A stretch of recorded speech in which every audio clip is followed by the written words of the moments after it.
Hello and welcome to the Daily Aus. I'm Emma Gillespie. I'm Sam Koslowski. 5 months ago, a 4-year-old boy was playing in the dirt at his family's remote sheep station in outback South Australia. Within hours, he had vanished without a trace. Hundreds of police and volunteers have searched across 500 square kilometres of outback, but no trace of Gus Lamont has been found. What started as one of the state's largest missing person searches has now become something else entirely, a major crime investigation with a suspect living under the same roof as Gus. This week, police charged someone from that property with firearms offences, and today we'll unpack why this missing person case has become a major crime investigation and everything we know about the disappearance of this little boy. So, to start this story, we really need to go to September of last year. That's when headlines started to emerge about a missing boy in South Australia. Take me back to that time and give me a sense of how we got from there to where we are today. Yeah, so we're talking about Gus Lamont, this 4-year-old at the centre of a huge search and investigation. He was last seen on the 27th of September at Oak Park Station. That is where his home is. It's a sheep property about 45 k's south of Yunta in South Australia's mid-north. It's roughly 300 k's north of Adelaide. So, Sam, we're talking about a really remote area here. Now, according to police, Gus was playing outside near the homestead when he disappeared on the 27th of September.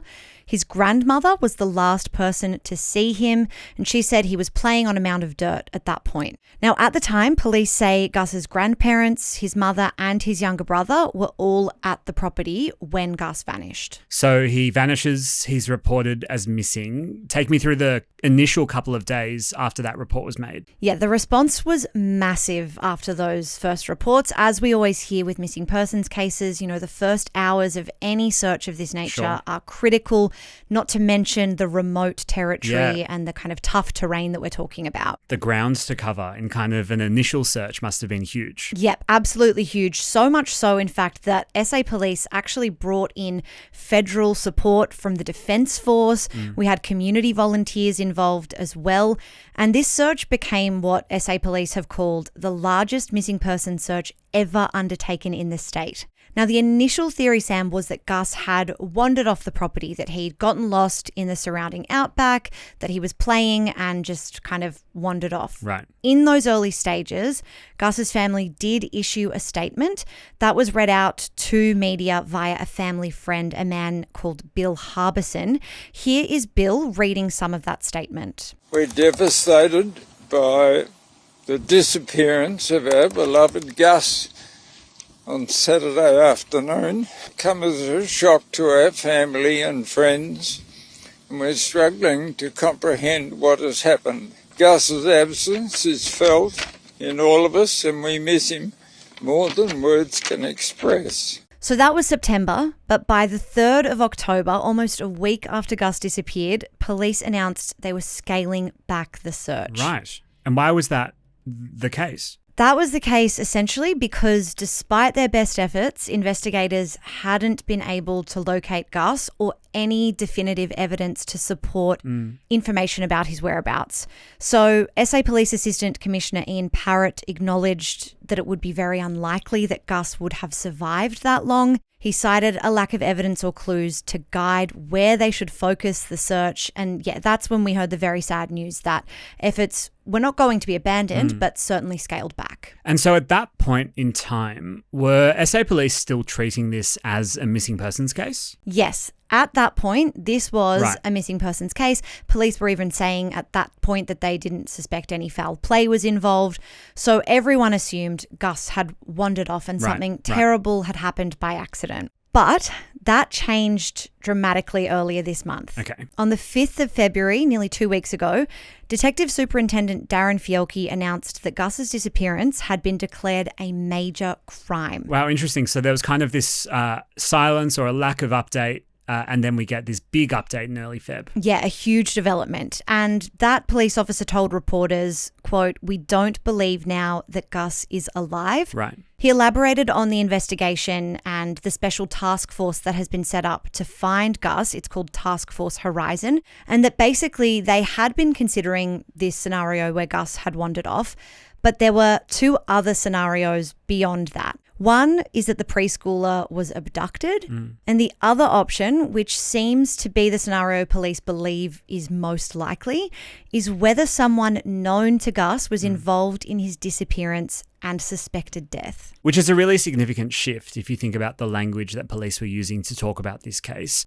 There must have been something that was happening behind the scenes in the lead up to that February announcement though, right? Yeah, and that something happening was that police had identified a suspect. Right. This is someone who they said had stopped cooperating with the investigation. So Fielke said that police identified what he called a number of inconsistencies and discrepancies in information that person had provided. He said as a result of those inconsistencies and investigations into them, a person who resides at Oak Park Station has withdrawn their support for police and is no longer cooperating with us. Okay. Now, while we don't know exactly who that suspect is, police have been very clear about who is not a suspect, and that's Gus's parents. So you would have heard SA authorities saying multiple times, Gus's parents are not suspects, are not people of interest in this case. Okay, so to recap, police have identified a suspect in the case of a missing young boy in South Australia. And that suspect, you said before, is somebody who's known to Gus.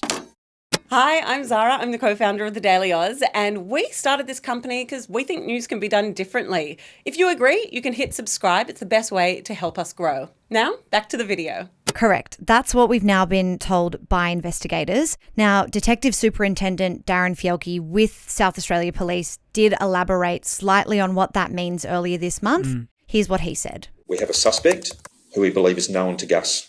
I'm not going to speak too much about that at all, but I can tell you that Task Force Horizon members, myself, are very cognizant of how delicate that is and what that means for the family. And have we heard much from Gus's family in all of this? I mean, you said before that Gus's parents have been ruled out by police as suspects. Have they been vocal in kind of providing their perspective on what's happening in the last couple of weeks? Apart from that initial statement that we heard from a family friend, we have not heard more from Gus's immediate family. Right. But after police declared the disappearance a major crime a couple of weeks ago, Gus's grandparents did release a brief statement through their lawyers. They said, quote, "We are absolutely devastated by the declaration of the major crime.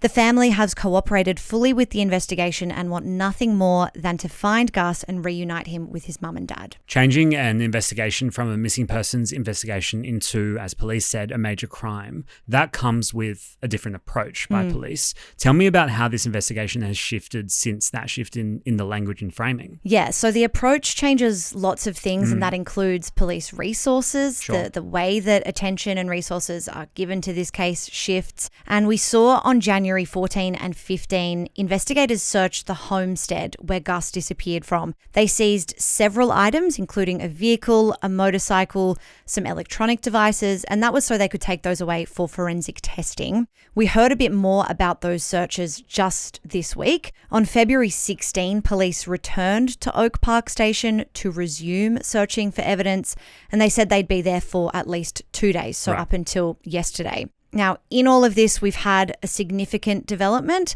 On Monday, police announced that they've actually charged a 75-year-old with multiple firearms offences based on what they learned from those previous searches. Interesting. So what you're saying there is that police have laid charges on somebody. Do we know that that's specifically connected to this missing persons case? So the charges have been laid against someone at the homestead, but they do not relate to Gus's disappearance, or that's what police are saying at the moment. So according to a media release from police, this person has been charged with possessing a firearm and ammunition without a license.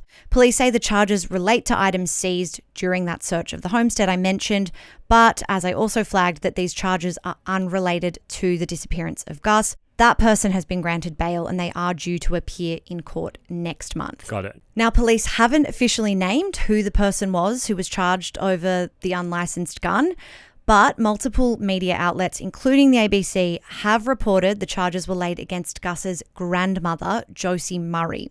Now, it's important to really make the distinction that these charges are separate from the investigation into Gus's disappearance. Police have been clear on that, but it is an interesting development, I suppose, after so many months of uncertainty, to be hearing different pieces of information and that someone is charged certainly has spiked the interest of the Australian community who have been so compelled by this story. It's also worth reiterating that TDA has not been able to identify the identity of the person charged, but it seems to be a common pattern amongst other news sources that you've highlighted. So we've had one person charged at the homestead with an unrelated offence. That's the line from police. Talk to me about where the investigation stands right now. Well, right now, police are continuing to search for evidence at the property. There have been 2 massive days of searches on Monday and Tuesday this week. Police are continuing to review information provided by family members and anyone who was at the homestead at the time. But they still haven't located Gus or any items belonging to him. And that's despite these recent searches and massive efforts, from the air, on the land, police dogs, army personnel. I can't emphasize enough just how big this space of the search is. I mean, this is a raw, rugged Australian landscape with multiple hundreds of kilometres that are potential areas of search. It's a monstrous effort. And that has created a huge challenge for everyone involved in the search effort. This is not a clear-cut search by any means. And then you factor in the suspected foul play, that it's a major crime now, and it gets even more tricky. With no trace of Gus being found, investigators are really now trying to understand what might have happened and why. What is the motive, and learning more about the suspect who is under investigation. Police have said that this remains an active investigation. They're still appealing for anyone with information to come forward, and they have promised to work thoroughly and meticulously, in their words, until they get an outcome. They remain focused and determined to locate Gus and return him to his parents. Police said this week nothing is off the table as we work towards that outcome. Some really interesting developments in what is a very sad case, and one that I think South Australia, but also I think the broader country has their eye on. Em, thank you so much for taking us through that. Thanks, Sam. And thank you for joining us on the Daily Aus this morning. We're going to be back with some headlines for you this afternoon. Until then, have a beautiful day.